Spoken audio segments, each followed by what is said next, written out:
बिस्मिल्लाहिर्रहमानिर्रहीम। अस्सलाम वालेकुम students, this is Mahjami, lecturer botany.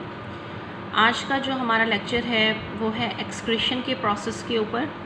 इसमें हम ये पढ़ेंगे कि प्लांट्स में एक्सक्रीशन का प्रोसेस कैसे हो रहा है और डिफरेंट एनिमल्स में जो एक्सक्रीशन का प्रोसेस है वो किस तरह से हो रहा है। बेसिकली हम आज के टॉपिक के अंदर एनिमल्स के लिहाज से एक्सक्रीटिव प्रोडक्ट्स को स्टडी करेंगे कि एनिमल्स में किस किस किस्म के एक्सक्रीटिव प्रोडक्ट्स हैं और कौन कौन से इन्वायरमेंट में किस तरह की एक्सक्रीटिव प्रोडक्ट्स को एक्सक्रीट किया जाता है। सबसे पहले हम ये देखेंगे कि what is excretion. Basically excretion is the removal of nitrogenous waste from the body, या आप इसको ऐसे भी डिफ़ाइन कर सकते हो कि elimination of waste metabolites mainly of nitrogenous nature. Body से नाइट्रोजनस नेचर के मेटाबोलाइट्स को या बॉडी से नाइट्रोजनस वेस्ट के कंपाउंड को, नाइट्रोजनस कंडीशन वाले कंपाउंड्स को एक्सक्रीट करना या रिमूव करना एक्सक्रीशन कहलाता है।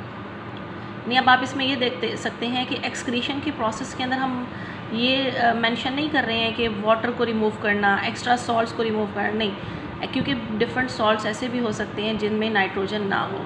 जिनमें नाइट्रोजन मौजूद है वो तो एक्सक्रीशन के ज़मरे में ही आ जाता है, लेकिन जिसमें नाइट्रोजन मौजूद नहीं है फिर आप उसको एक्सक्रीशन के ज़मरे में नहीं लेकर आओगे, क्योंकि नाइट्रोजन कंटेनिंग कंपाउंड का जो रिमूवल है that is known as the excretion. जो हम सॉल्ट्स वगैरह की बात कर रहे हैं, एक्स्ट्रा सॉल्ट्स वगैरह की बात कर रहे हैं रिमूव करने की, वो फिर ऑस्मो रेगुलेशन के अंदर आ जाता है, वो एक्सक्रीशन के अंदर नहीं आता।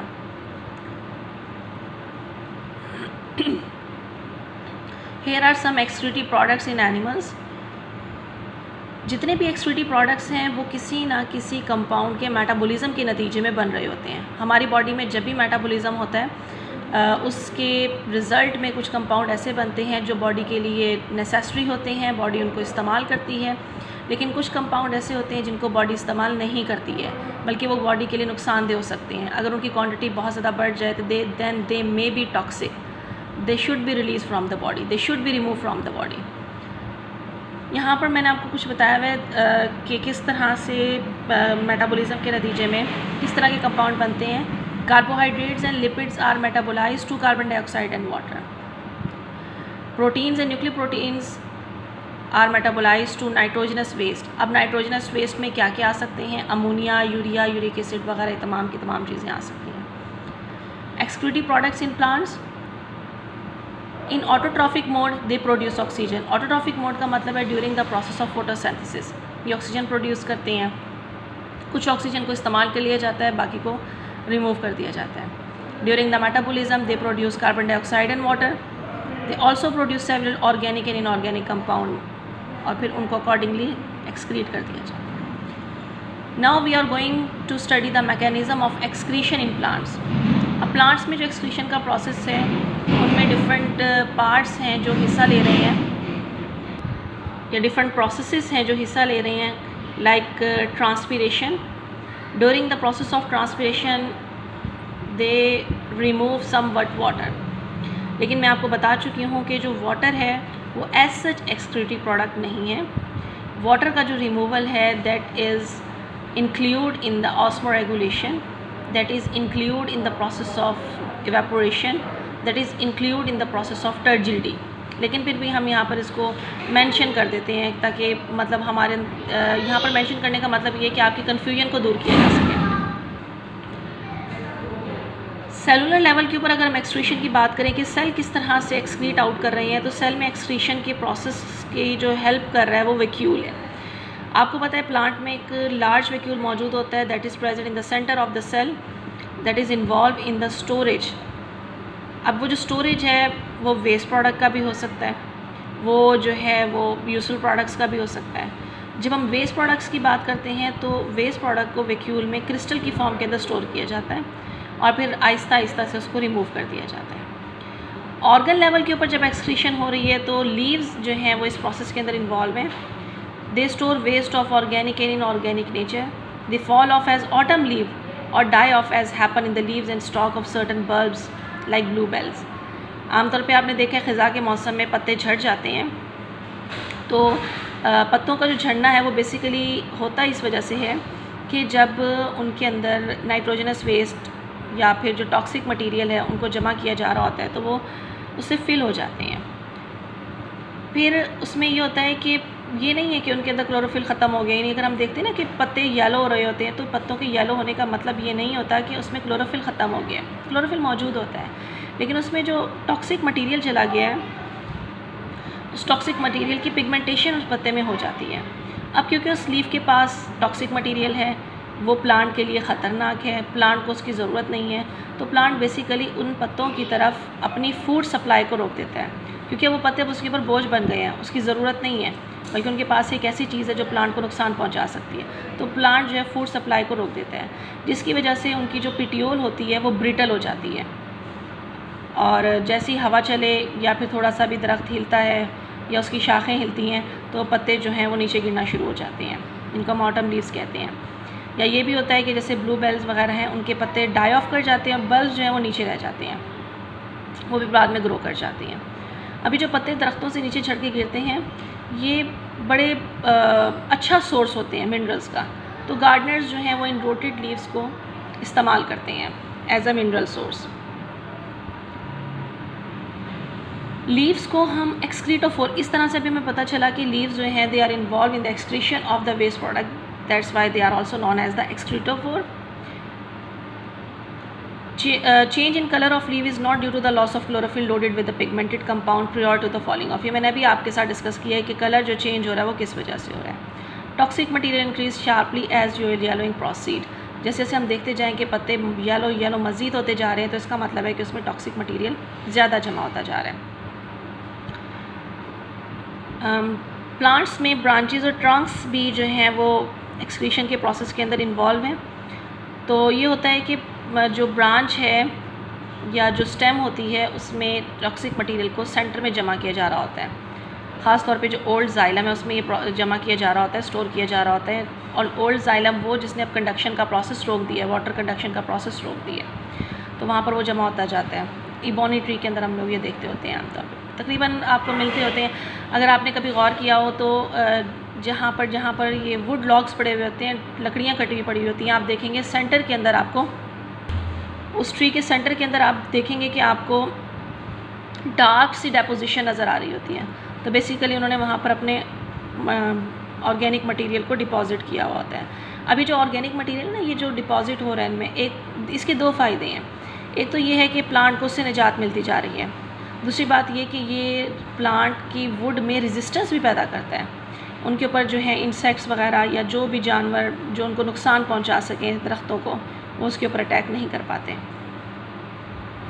दे also release waste into the soil by the help of roots. Plants actively secrete waste compound into the soil using them as chemical weapons against other competing plants. For example, conifers. तो अपनी roots के ज़रिए वो कुछ chemicals को excrete करते हैं। उन केमिकल्स को एक्सुडेट्स कहते हैं। वो फिर ये होता है कि आसपास के दरख्त जो उनके साथ कंपटीशन कर रहे हैं या उनको ग्रो नहीं होने दे रहे हैं, उनके ख़िलाफ़ फिर उनको एज अ केमिकल वेपन्स वो इस्तेमाल करते हैं। Now we are going toward excretion in animals. Here are some excretory products of animals, water, salts, nitrogenous waste। लेकिन एक्सक्रीशन के लिए नाइट्रोजनस वेस्ट को हम ज़्यादा डिटेल में डिस्कस करेंगे। वाटर को एनिमल्स जो हैं वो हाइपर ऑस्मोटिक इन्वायरमेंट के अंदर रिलीज़ करते हैं, यानी अगर उनके पास बहुत ज़्यादा पानी है, उनकी बॉडी में सफिशेंट वाटर है, उनकी बॉडी में बल्कि वाटर ज़्यादा हो गए हैं तो उसको रिमूव करेंगे। अगर उनकी बॉडी में सॉल्ट ज़्यादा हो गए हैं, यानी हाइपरटोनिक कंडीशन आ गई है, तो सॉल्ट को रिमूव करेंगे। लेकिन हमारा जो मेन कंसर्न है एक्सक्रीशन में वो नाइट्रोजनस वेस्ट के साथ है। बिल्कुल जिस तरह से हमने डिस्कस किया कि मेटाबॉलिज्म के नतीजे में नाइट्रोजनस वेस्ट पैदा होते हैं, यहाँ पर भी हम डिस्कस करेंगे कैसे हैं। In catabolism of amino acids, amino group release which is known as deamination और transfer to another molecule of remove और रीयूज़। तो जब अमाइनो एसिड का कैटाबॉलिज्म होता है, as you know catabolism is the break down of the complex molecule into the simpler molecule. जब amino acid break करता है तो उसमें से अमाइनो ग्रुप रिलीज़ होता है। वो जो अमाइनो ग्रुप है वो या तो रिमूव कर दिया जाता है या फिर उसको किसी यूज़फुल कंपाउंड में चेंज कर दिया जाता है। That amino group which is not री यूज और for recycling is dissolve in water and excrete. और वो अमाइनो ग्रुप जो कि री यूज़ नहीं हो रहा, उसको फिर पानी में डिज़ोल्व करके बॉडी से बाहर निकाल दिया जाता है। अब सवाल ये पैदा होता है कि हम एक्सक्रीटरी प्रोडक्ट्स को अपनी बॉडी से क्यों निकालते हैं। Elevated level of waste can cause convulsions, coma and eventually death. ये इतने टॉक्सिक हैं कि ये डेथ कॉज कर सकते हैं। तो अभी हमने कहा कि नाइट्रोजन को रिमूव किया जा रहा है, तो नाइट्रोजन 3 फॉर्म में रिमूव हो रही है, ammonia, urea and uric acid. ये देखिए, ammonia, urea and uric acid. Lower quantity of nitrogen, अगर हम देखें कि मतलब कुछ कंपाउंड ऐसे हैं जिसमें जो नाइट्रोजन है उसकी लो क्वालिटी होती है, तो lower quality of nitrogen compound are keratin, trimethyl oxide. अगर हम देखें कि वो कंपाउंड जिसमें नाइट्रोजन की मिकदार बहुत कम होती है, दे आर प्यूरीन, पैरामीडीन्स। और जब प्यूरीन एंड पैरामीडीन का मेटाबॉलिज्म होता है तो हम देखते हैं कि हाइपोजेंथीन, जेंथीन, यूरिक एसिड, एलोटोनिन, यूरिया और अमोनिया जो है वो एक्सक्रीट हो रहे होते हैं।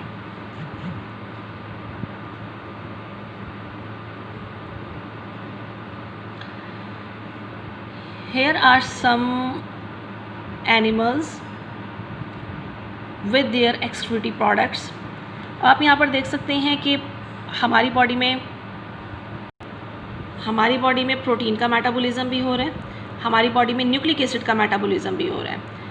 प्रोटीन के मेटाबॉलिज्म के नतीजे में अमाइनो एसिड्स बन रहे हैं, न्यूक्लिक एसिड के मेटाबॉलिज्म के नतीजे में नाइट्रोजनस बेसिस बन रही हैं, और साथ ही अमाइनो ग्रुप रिलीज़ हो रहे हैं। दोनों केसेस में अमाइनो ग्रुप जो है वो रिलीज़ हो रहे हैं।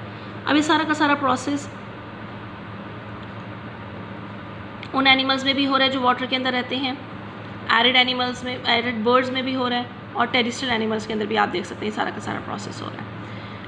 अगर हम वाटर लिविंग इन्वायरमेंट की बात करें तो उसमें वो कहते हैं most aquatic animals including many fishes they excrete ammonia. आगे हम डिस्कस करेंगे कि अमोनिया किस कंडीशन में पैदा की जाती है, यूरिया किस कंडीशन में पैदा की जाती है, यूरिक एसिड किस कंडीशन में। टेरेस्ट्रियल एनिमल्स यूरिया को एक्सक्रीट करते हैं, और जो बर्ड्स वगैरह हैं उनकी बॉडी से, बर्ड्स, इंसेक्ट्स वगैरह, उनकी बॉडी से यूरिक एसिड की फॉर्म के अंदर नाइट्रोजन को, वेस्ट को जो है वो रिमूव किया जाता है। Nature of excretory products to habitat, जो भी मैंने आपसे बात डिस्कस की ना, कि अभी हम डिस्कस करेंगे कि अमोनिया किस कंडीशन में पैदा की जा रही है, यूरिया किस कंडीशन में पैदा की जा रही है, यूरिक एसिड किस कंडीशन में पैदा किया जा रहा है। यही चीज़ अब हम डिस्कस करने जा रहे हैं। सबसे पहले हम बात करते हैं अमोनिया की। Ammonia is very toxic and dissolved quickly in the body fluid. बहुत तेज़ी के साथ ये बॉडी में जो है वो हो जाता है, हल होना शुरू हो जाता है, इसलिए इसको फ़ौरन से रिमूव करना ज़रूरी है।